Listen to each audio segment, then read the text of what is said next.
Hondo yapera takudzokera kumba manje.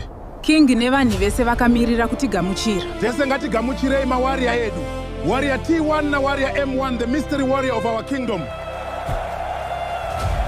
Wanzwa here kuti King vadedza vanhu vese nenhau yekuroorwa kwaprincess. Ndiani yake iyeye akaropafadzwa acharoora princess? Ameno pamwe pana prince ari kuuya kuzomuroora. Ko iwe handiti ishamwari yako mubvunze ka? Hongu, ndiri ishamwari yake, asi ndiri mwana wemuranda ini, handikodzeri izvozvo. Ungazive here kuti murume acharoora princess ndiani?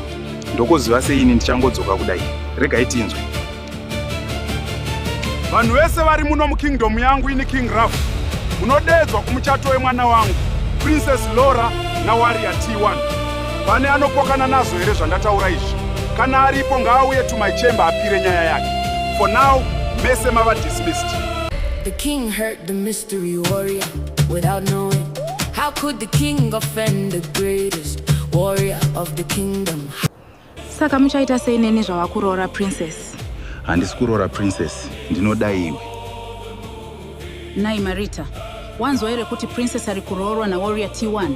Siyana na T1 mwana wangu, siyana naye. Amai, asi ini Warrior T1 ndewangu. Ndinoroorwa naye.